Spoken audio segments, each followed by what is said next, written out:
It's Thursday, December 29th, 2022. I'm Jackson Bird. Today, our final look back on some of the best segments from the past few years. From 2021, how beer making used to be considered women's work, and also may have popularized some of the popular symbols like broomsticks and pointed hats that we associate with witches today. Plus, why the CIA covertly funded the British cartoon adaptation of Animal Farm in the 1950s. And as 2022 comes to a close, a look back on one man's predictions for this year, written from his perspective in 1922. Here's some cool stuff for your ride home. So on the February 23rd episode of this show, I talked about how the stereotype of brewing and beer culture is heavily weighted towards white men. But in fact, there's a long history of black brewers in America and in many African cultures. And now, I'd like to further demystify the white guy associations by talking about how beer brewing used to be considered a more womanly task in some cultures, up until about the 1500s, when some men didn't like how successful the women brewers were getting, similar to the history of black brewers being pushed out, only in this case, the men accused the women of being witches. The whole witch trial thing, while often associated with Salem, Massachusetts, and 1692, actually went on for about 3 centuries, from the mid-1400s to the mid-1700s, and spanned throughout Europe and the Americas. Beer drinking, meanwhile, started long before that. Quoting Professor Lakin Brooks in The Conversation, "From the Stone Age to the 1700s, ale, and later beer, was a household staple for most families in England and other parts of Europe. The drink was an inexpensive way to consume and preserve grains. For the working class, beer provided an important source of nutrients, full of carbohydrates and proteins. And because the beverage was such a common part of the average person's diet, fermenting was, for many women, one of their normal household tasks. Some enterprising women took this household skill to the marketplace and began selling beer. Widows or unmarried women used their fermentation prowess to earn some extra money, while married women partnered with their husbands to run their beer business." End quote. Brooks says women from cultures as disparate as the Vikings and the Egyptians brewed beer. One of the more badass saints, in my opinion, Hildegard von Bingen, is even the first known person to write about using hops in her beer recipe, although she didn't love it, saying that they, quoting the Washington Post, "induce melancholy and weigh down one's insides." End quote.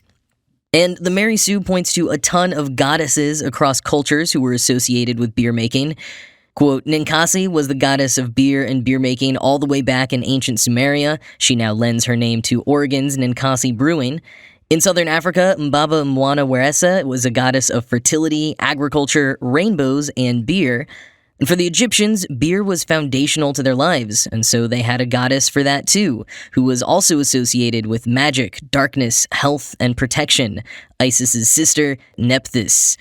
In Europe, the association of powerful goddesses with ale-making abounds. One is Brigid, the Irish goddess of fire, smithing, poets, healing, and more, who was also associated with beer-making. And her Christian form, Saint Brigid, is a patron of brewing. And there are so many more. Gabjwajwa in Lithuania, Minna in Germany, Albina in Wales, and on, end quote. And as far as those mortal women in the Middle Ages and Renaissance who took to selling their beer at markets, often referred to as alewives, they could usually be found selling the beer from large cauldrons, with cats on hand to keep mice away from the grains, an ale stick, usually a broom, propped up against the stall as a sign that fresh beer was ready, or used to flag down customers, and sporting big pointy hats so that customers could spot them in the crowded markets. So these women in tall, pointed hats were bubbling up potions in a cauldron with their cat and broomstick beside them.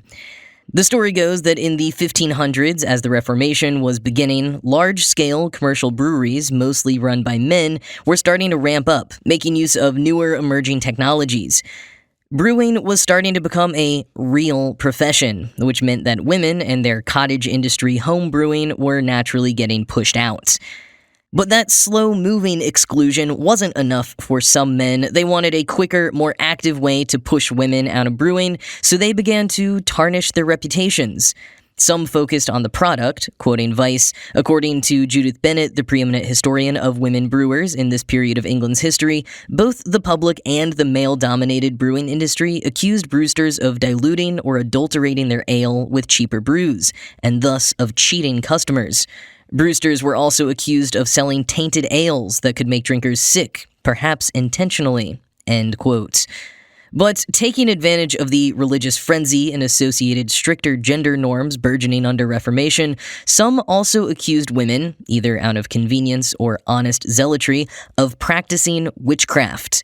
Their cauldrons and extensive knowledge of herbs obviously being markers of brewing magic potions, and the beer just a cover. Now, all of this definitely happened to varying extents, but what's less clear is to what extent some of the imagery of alewives that we associate now with witches was actually common enough among alewives to draw that connection. For example, the pointed hat being worn by alewives selling their beer at markets so they could be identified in a crowd is just one of several possible origins for that pointy witch's hat. Others include the anti-Semitic Jewish hat that Jewish people were forced to wear by the Catholic Church in the 1200s. This then led to the hat being associated with all sorts of heretical and satanic behavior. In America, the hat does somehow seem to flow from anti-Quaker sentiment, even though Quakers didn't wear pointed hats, but they did devoutly keep their hair covered, which was something the Puritans used to prosecute them for. And long before any of that, the witches of Subeshi from around the 1st century used to wear black funnel-shaped felt hats. There are so many other possible origins, some conflations all influencing each other in turn, like a similar hat being a common part of English country attire that seemed strange to snobbish city dwellers. Or Scottish philosopher John Donne, who literally believed in a fairly common metaphorical association with conical hats as rising your intellect through the tall hat above that of ordinary people. John Donne is, of course, who we get the dunce cap from. Kind of came back to bite him in the butt there. But in general, tall conical hats were long associated with sorcery, advanced thinking, the esoteric, and getting closer to higher powers. But whether it was the alewives with their pointed hats, and cauldrons, cats, and broomsticks, being accused of witchcraft for continuing a centuries-long tradition of women, which led us to associate all of those symbols with our contemporary stereotype of witches or not, quoting Vice, one fact remains eerily, spookily true. That in history, the domestic work of women has often been devalued and erased by men who came to dominate the industries that were built on those skills, especially any skill that was important in the kitchen. And that, dear readers, is something that sends a chill down our spines, and is a spell we'd like to break. End quote.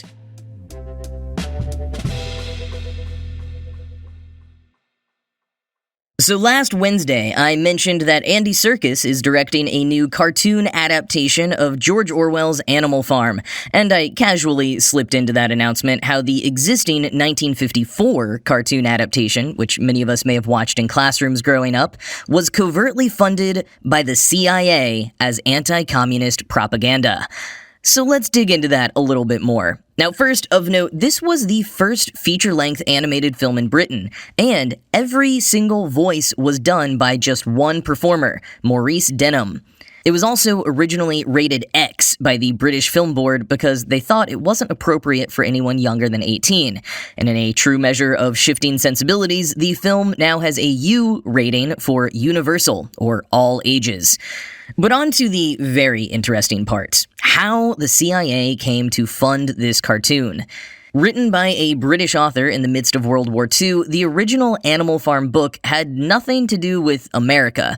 The satirical allegory was, according to Orwell, reflective of the events leading up to the Russian Revolution of 1917 and the Stalinist era of the Soviet Union.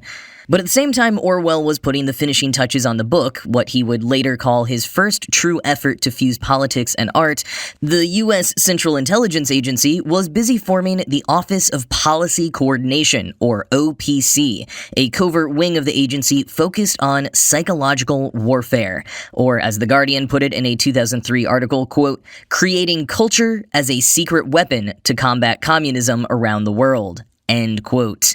And quoting further from that piece, which largely pulls from Francis Stoner Saunders' book, The Cultural Cold War, The CIA and the World of Arts and Letters, quote, "The Cultural Cold War began in post-war Europe, with the fraying of the wartime alliance between Washington and Moscow.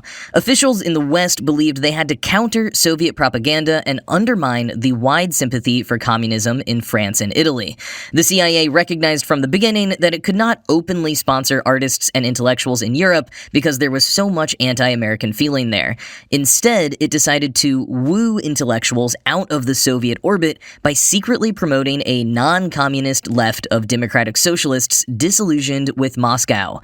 Ms. Stoner Saunders describes how the CIA cleverly skimmed hundreds of millions of dollars from the Marshall Plan to finance its activities, funneling the money through fake philanthropies it created or real ones like the Ford Foundation. End quote. So Animal Farm was just one of many dalliances.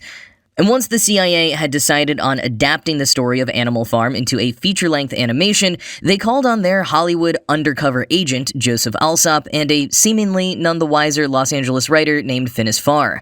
The two were dispatched to England to negotiate with the recently widowed Sonia Orwell for the rights to her late husband's novel. And to butter her up, a CIA official secretly made arrangements for her to meet her hero, Clark Gable. Having been successfully courted by Gable, Orwell gave Alsop and Farr her blessing to adapt Animal Farm, and production began. Allegedly unbeknownst to most people involved with the film, CIA officer Howard Hunt was in charge of the whole operation. Hunt would later be convicted as one of the members of the Watergate break-in team. But back in 1951, he was busy recruiting Louis de Rochemont to produce Animal Farm. De Rochemont had made a name for himself as the creator of the newsreel/commentary series The March of Time. Now, for such a pro-American film, how did it end up getting made in Britain? Well, production costs were lower, for a start, but more importantly, some historians suggest that de Rochemont, or the CIA, may not have trusted American animators. Several in the industry had been questioned during the House Un-American Activities Committee hearings, including Walt Disney himself, although he was mostly there to accuse his former employees, particularly those who had tried to unionize, not because he was suspected of communism himself. But many animators and others in Hollywood were blacklisted as a result of the targeted witch hunt, which ended up leading to the jailing of the infamous Hollywood 10. With so much suspicion of Hollywood animators, it was seen as a safer bet to hire their British counterparts. Or it could have just been the various connections de Rochemont and others had with screenwriters and producers in England. In the end, 80 people worked on the film for a period of 3 years.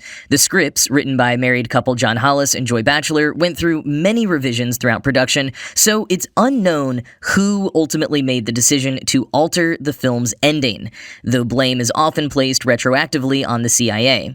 So rather than the book's ending in which the farm animals can no longer tell the difference between the human farmers and the tyrannical pigs, in the animated film, the humans are absent at the end and the farm animals trample the pigs to death, emerging triumphant.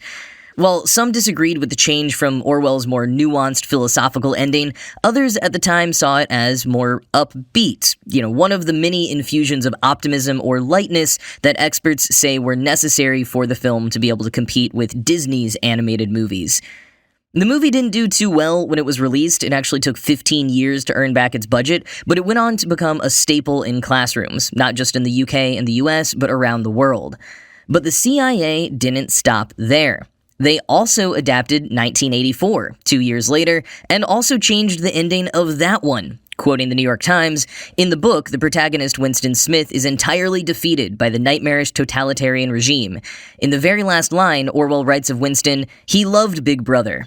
In the movie, Winston and his lover Julia are gunned down after Winston defiantly shouts, "Down with Big Brother." Such changes came from the agency's obsession with snuffing out a notion then popular among many European intellectuals, that the East and West were morally equivalent. But instead of illustrating the differences between the two competing systems by taking the high road, the agency justified its covert activities by referring to the unethical tactics of the Soviets. End quote. Like Animal Farm, this 1956 adaptation of 1984 didn't have a stellar reception at the time. In its case, it went on to be largely overshadowed by the Michael Radford adaptation actually made in 1984. But both represent this strange ripple of time when the CIA poured huge amounts of money and time into creating culture as a secret weapon. It's interesting to think about within the context of our current digital and political landscape, especially looking at some of the ways Russia has been manipulating social media through bots, influencers, and state-sponsored media in recent months. I wonder what departments there currently are in the CIA covertly fighting back against those efforts again, ones which we may not be made aware of for decades to come.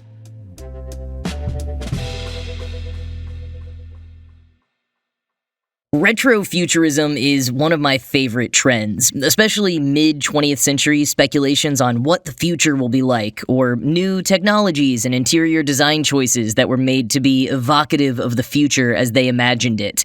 Basically all of the Jetsons. But it's also fascinating to go back even further and see what people even more removed from our present time thought might have happened by now. And often these predictions are just as off-base as some of the retrofuturist-style flying cars and domestic robots of the Jetsons. But a 1922 piece in the New York Herald that was recently re-upped on Y Combinator's hacker news boards proves that sometimes predictions about the future can be surprisingly measured, pragmatic, and therefore quite prescient. Written by columnist W.L. George on May 7th, 1922, and preserved by the U.S. Library of Congress, the piece, What the World Will Be Like in 100 Years, does have a few ideas that are a little off base, but often combined with ones that are really on point. He predicts wireless telephones and the erasure of power lines, so yes and no. He says coal and oil reserves will be seriously depleted, and we will probably get energy from the tides, the sun, and radium. Again, yes and no. He predicts commercial flying will be entirely commonplace, and that America and Europe may be separated by only about 8 hours. Now, that is a particularly impressive calculation in my book, considering I could get from my house in New York City to London in just under 6 hours right now. He's definitely got some weird ideas about domestic servants that definitely show his class at the time, and also seems to think that most home furnishings will become disposable. But he was at least right that with less coal power, homes and buildings will be much cleaner. And George also has the very common retrofuturist prediction that meals will be taken in some sort of pill form, although he's not wrong in saying that synthetic foods would be more common, and that indulgences like a hot meal and some pie would still be eaten in full, just supplemented with a pill for lunch. And, if you replace pill with a protein bar or shake, he's actually spot on. One of his more off-base predictions is a glass-roofed-in city that, quote, completely does away with weather, end quote. He's also got some ideas about people living predominantly in giant community buildings, that family ties would be weaker, and that kids would be completely taken over by the state. And though it sounds preposterous at first, it's worth remembering that 1922 was a time when child labor laws were still scarce, and a lot of our modern norms like compulsory K-12 education and school lunches would seem a bit odd to George. I did find his commentary on war to be interesting. He thinks there will still be wars, of course, but perhaps they will be less frequent than in his times. Quote, I suspect that those wars to come will be made horrible beyond my conception by new poison gases, inextinguishable flames, and light-proof smoke clouds. In those wars, the airplane bomb will seem as out of date as is today the hatchet. War may ultimately disappear, but this lies beyond the limits of this article, and even beyond those of my mind, end quote. As one commenter from Hacker News pointed out, what makes George so successful in many of his theories is the recognition that technology will change, but human nature will remain the same. As George says himself, quote, the world at that time would be remarkable to one of our ghosts, not so much because it was so different, as because it was so similar, End quote. George also had the sense that the scale of scientific innovation from his time to now in 2022 would not be nearly so impressive as from 1822 to 1922, saying, quote, President Jefferson knew nothing of railroads, telegraphs, telephones, automobiles, aeroplanes, gramophones, movies, radium. He did not even know hot and cold bathrooms, end quote. And I think that may be a true point. I mean, it is mind-blowing to think that many people lived to see us go from the Wright brothers' first flight to men walking on the moon, to say nothing of the atomic bomb and later innovations like the web and smartphones. But even all of that, it felt like there was precedent for by the early 20th century, whereas the rapid industrialization of the world throughout the 19th century more so set the stage for all of those precursors to our modern tech. I mean, I don't know, the argument could be made either way, really, and the reactions to the article on that point are certainly mixed. And it is true that the more specific George tries to get, the more he misses the mark. He lowballs the 2022 US population by about 100 million, for example. Still, other commenters were particularly impressed by George's awareness of and sensitivity to women's issues, with one commenter even speculating the columnist was a woman, with the initials WL concealing her gender. That's not true. WL stood for Walter Lionel George, but Mr. George was hired by the Herald to write short daily essays on women's issues, being described as, quote, long a feminist sympathetic with the aspirations of women, but withal one of their most earnest critics, end quote. And here are some of George's predictions for women in 2022, quote, it is practically certain that in 2022, nearly all women will have discarded the idea that they are primarily makers of men. Most fit women will then be following an individual career. 2022 will probably see a large number of women in Congress, a great many on the judicial bench, many in civil service posts, and perhaps some in the president's cabinet. But it is unlikely that women will have achieved equality with men. Cautious feminists such as myself realize that things go slowly, and that a brief 100 years will not wipe out the effects on women of 30,000 years of slavery, end quote. Interesting choice of words at the end there. Another commenter from Hacker News pointed out how of what George got right, a lot of it was already in place by the 1960s, saying, quote, when we think about the distant future, we simply think about tomorrow, end quote. And I think George's predictions about movies are a great example of his thinking merely of tomorrow and not so much the long term. In 1922, Hollywood was just a few years away from transitioning from silent films to talkies, and only a few more years away from feature-length Technicolor movies. Yet George's predictions don't go far beyond predicting that movies will be in their natural color, and that actresses will have to know how to talk. And funnily, he predicts that this will precipitate the end of stage performances. And honestly, looking at it from his perspective, I'm actually more impressed that it didn't.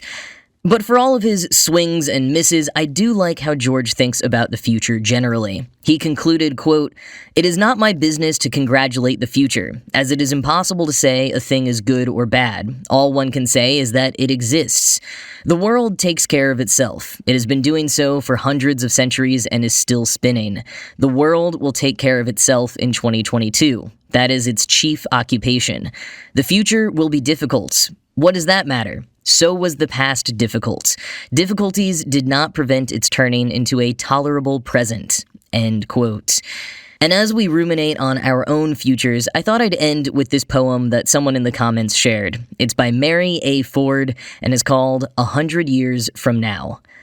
O mighty human brotherhood, why fiercely war and strive, while God's great world has ample space for everything alive? Broad fields uncultured and unclaimed are waiting for the plow of progress that shall make them bloom 100 years from now. Why should we try so earnestly in life's short, narrow span, on golden stairs to climb so high above our brother man? Why blindly at an earthly shrine and slavish homage bow? Our gold will rust, ourselves be dust, 100 years from now. Why prize so much the world's applause? Why dread so much its blame? A fleeting echo is its voice of censure or of fame.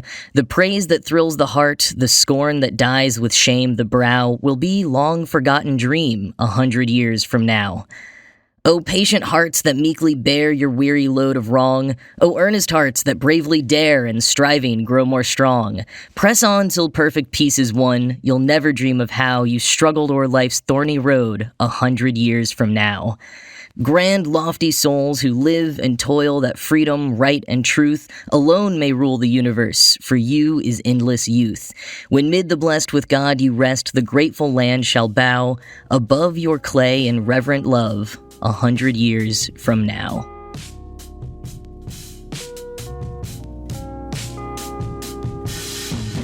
Alright, well that is it for this week, and for our end-of-year best-of specials.